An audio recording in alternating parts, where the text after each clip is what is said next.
Assalomu alaykum aziz o'quvchilar. Bugun men sizlarga 8-sinf jahon tarixi darsligidan 1800-1870 yillarda Xitoy mavzusini o'tib bermoqchiman. 18-asr oxirlariga kelib, Chin, ya'ni Sin imperiyasining istilochilik qudrati zaiflashdi.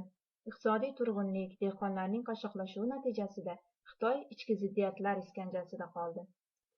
Hukmron sulola umri tugayotgan tuzumni butun choralar bilan saqlab qolishga urindi. Qarshiliklarni shafqatsizlik bilan bostirdi. Xitoyga Buyuk Britaniya va Fransiya savdogarlari kirib kelishi kuchaydi. Bundan xavotirga tushgan imperator 1757-yil Xitoy bandargohlarini tashqi savdo uchun yopiq deb e'lon qildi.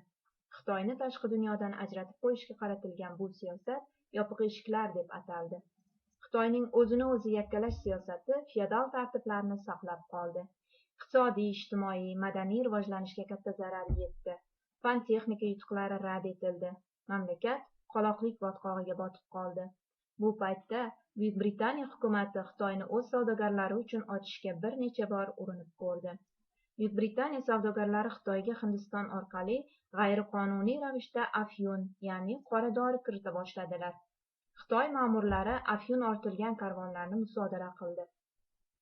Bunga javoban Buyuk Britaniya hukumati Xitoyga qarshi urush boshladi.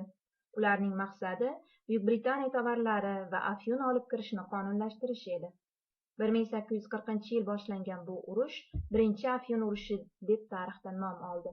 1842-yilning Xitoyning iqtisodiy va harbiy texnik jihatdan qoloqligi tufayli bu urush Britaniya g'alabasi bilan tugadi.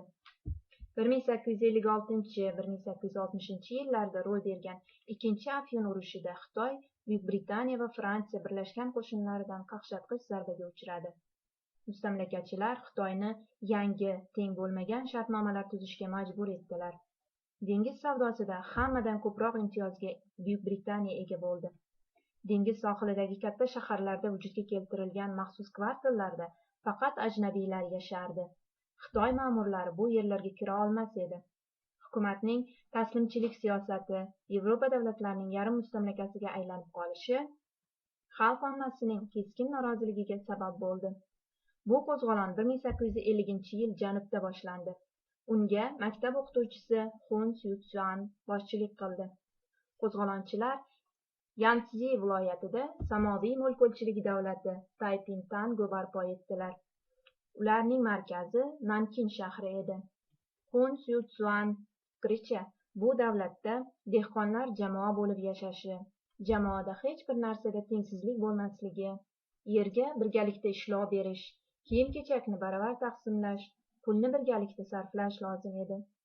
Aynan mana shu rejalar qo'zg'olonda ishtirok etayotgan mulkdor dehqonlarni qo'zg'olondan uzoqlashtirdi. Taypinlar rahbarlari orasida nizo chiqishiga sabab bo'ldi.